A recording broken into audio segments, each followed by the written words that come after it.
धन्यवाद सभापती महोदय। खरं तर सन्मान्य सदस्य अभिजित वंजारी यांनी 97 अन्वये जी अल्पकालीन चर्चा कापसा संदर्भात लावली त्याबद्दल एक कापूस उत्पादक शेतकरी या नात्याने मी त्यांचे आभार मानतो। आणि आज रावल साहेब सदाभाऊंनी जे काही शेतकऱ्याचं भयान वास्तव मांडलं ही वस्तुस्थिती आहे। ज्याचा ज्याचा हात लागतो त्याचं सोनं होतं, पण ज्याचा माल असतो तो बिचारा उपेक्षित राहतो। मला एवढं सांगायचं आहे की त्यांच्या भाषणामध्ये किंवा त्यांनी जे प्रश्न मांडला त्याच्यामध्ये विद्यापीठाचा एक उल्लेख झाला।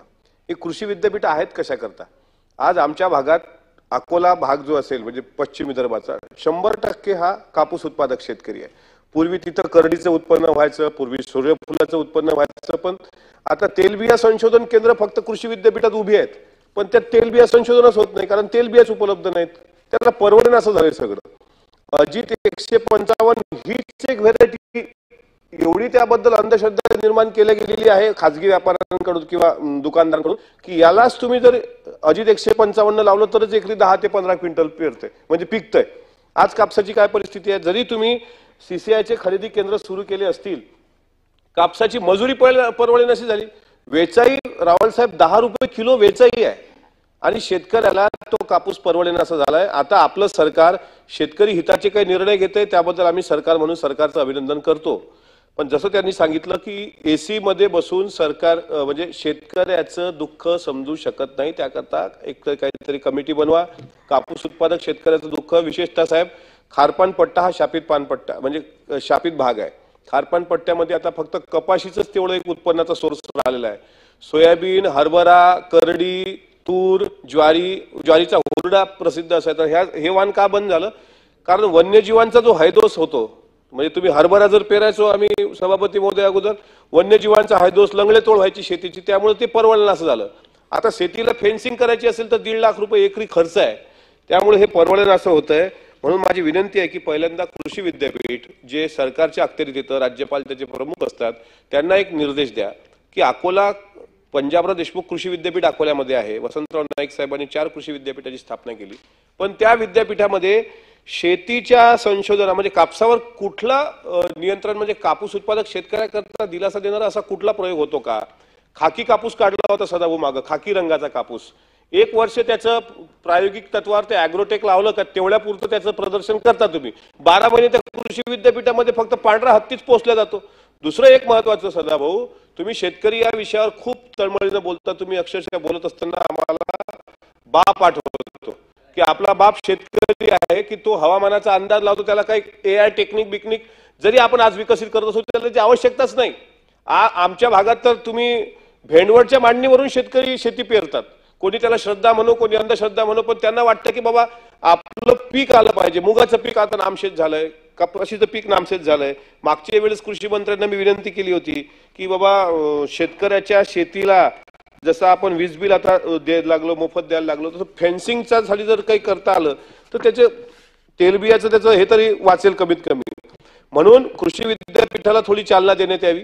अजित 155 हे एकच बियाणं कपाशीचं ज्याकरता स्टॉकिस्ट मोठ्या प्रमाणात स्टॉक करतात, 700 रुपयाची थैली मग काळ्या बाजारामध्ये 1-1.5 महिन्यानंतर ते 1000-2000 रुपयाला विकल्या जाते, अशावर सुद्धा निर्बंध आली पाहिजे। दुसरं लेबरचा जो प्रश्न आहे रावल साहेब तो आहे महत्वाचा। कापूस वेचाई काही परवडत नाही सदाभाऊ, 10 रुपये किलो कापूस वेचाई आता लेबरच सापडत नाही। आणि तुम्ही म्हणता की आता यंत्र तुम्ही विकसित करणार, तर कापूस वेचायचं यंत्र ते तासानं सरळच चालेल ना, ते आळावेळा कसं चालणार आहे? त्याच्यामुळे तेही परवडलं असं झालं। ड्रोन दिदी आता आपण आपल्या सरकारने चांगली संकल्पना आणली, पण ड्रोन दिदीचं प्रशिक्षण त्या बचत गटाला तुम्ही कसं त्यांना हे करणार, फवारणी कशी करणार? आज फवारणी करता करता अनेक शेतकरी पॉइझन त्यांच्या शरीरामध्ये जातं, 10-10 दिवस ऍडमिट असतात खासगी हॉस्पिटलमध्ये, त्यांचा कुठे विमा उतरवला जात नाही। हे भयंकर चक्रव्यूह भयंकर शेतकऱ्यांच्या समोरचा हा मोठा प्रश्न आहे। आता आपल्याकडं टेक्सटाईल पार्कची आपल्या सरकारची संकल्पना आहे। आपल्या अर्थसंकल्पात तो मुद्दा आला की कापूस उत्पादक शेतकऱ्याला चालना देण्याकरता जिथे कापूस उत्पादन मोठ्या प्रमाणात आहे तिथे टेक्सटाईल। आता त्यांनी एक अडचण टाकली त्याच्यामध्ये, ते तुम्ही तपासून घ्या। टेक्निकल टेक्सटाईल हा शब्द आलाय। टेक्निकल टेक्सटाईल म्हणजे नेमका अमरावतीमध्ये नांदगाव या ठिकाणी टेक्सटाईल पार्क उभा केला, मोदीजी त्याच्या शुभारंभाकरता आले होते। अमरावतीचा भाग जर बघितला तर तुम्ही संत्रा मोसंबी फळबाग उत्पादक शेतकरी त्या भागात आहेत, पण अमरावतीच्या अलीकडे तुम्ही बुलढाणा, वाशिम, यवतमाळ, अकोला इकडे 100% कॉटन उत्पादक शेतकरी आहेत. टेक्निकल टेक्सटाईल जर तिथे आणा म्हणत असाल, एमआयडीसीचे भूखंड आमच्याकडे खुले पडलेले आहेत, एखादा टेक्सटाईलचा पार्क उभा होऊ नये. माननीय मंत्री महोदय, सीसीआयचे खरेदी केंद्र तुम्ही नक्की सुरू केले, त्याबद्दल आपला आभार. पण टेक्सटाईलच्या माध्यमातून सुद्धा कापूस उत्पादक शेतकऱ्याला चालना भेटावी म्हणून आता हा टेक्निकल टेक्सटाईलचा जर काही पार्ट असेल तर तो वर्ग करा, म्हणजे काढून टाका आणि टेक्सटाईलला प्राधान्य द्या. हातमाग होता ना आमच्याकडं, सोलापूरची चादर, आमच्या वाडेगावची चादर, बाळापूरची चादर प्रसिद्ध होती. आता योगायोगाने तुमच्याकडे हरभऱ्याचा विषय तुम्ही काढला मग भाषणामध्ये. हरभऱ्याचा एमएसपी सदाभाऊ मागच्या हंगामामध्ये 5,440 रुपये होता आणि आता हरभरा खरेदी सरकारी हमी भाव आहे 5,620, म्हणजे 210 रुपये आपण एक्स्ट्रा मागच्या हंगामापेक्षा देतोय.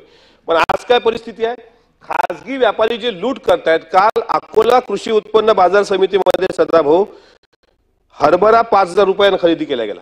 5,000 रुपयानं त्याला परवडेल कसा? आता एकीकडे कृषी उत्पन्न बाजार समिती आपण आपल्या अंडरमध्ये आहेत पहा. नाफेडचे हरभरा खरेदी केंद्र केव्हा सुरू होणार? हरभरा उत्पादक शेतकरी प्रतीक्षेत. खुल्या बाजारात क्विंटल मागे 500 ते 600 रुपयाने शेतकऱ्याची लूट होते आहे. मग आता मागच्या वेळेस सोयाबीनचं धोरण ठरवताना तुम्ही काय धोरण ठरवलं की नाफेडची खरेदी, सोयाबीन ज्यावेळेस नाफेड खरेदी करेल त्यावेळेस एकरी एका सातबाऱ्यावर 5 क्विंटल 80 किलोची मर्यादा.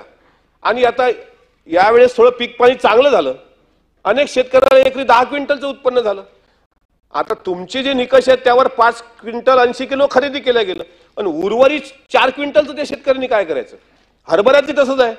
तुमचा हमी भाव जरी 5,440 रुपये ठरला असला आणि याचा 5,650 रुपये ठरला असला, पण प्रायव्हेट व्यापारी साहेब 5,000 रुपयाने खरेदी करतायत.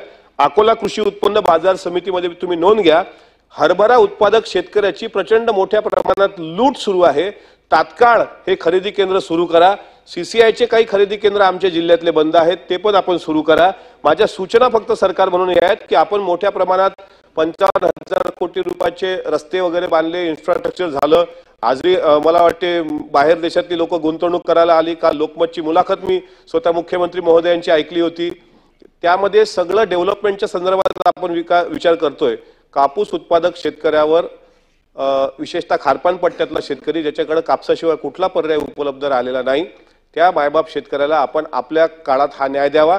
कापूस खरेदी केंद्र सुरू करावे. जो हमी भाव ठरलेला आहे त्या हमी भावाने खरेदी व्हावी आणि नाफेडच्या हरभऱ्याची खरेदी सुद्धा हमी भावाने व्हावी. ह्या काही सूचना आहेत. आणि पंजाबराव देशमुख कृषी विद्यापीठ हे फक्त पांढरा हत्ती म्हणून उभा राहू नये, त्यांनी सुद्धा शेतकऱ्याच्या संशोधनाकरता काही ठोस पावलं उचलावी. त्याकरता सरकारने काहीतरी कार्यक्रम आखून द्यावा अशी विनंती करतो. मला बोलण्याची संधी दिली त्याबद्दल आभार व्यक्त करतो. धन्यवाद. या नियम 97 अन्वये कापूस उत्पादक शेतकऱ्यांच्या समस्या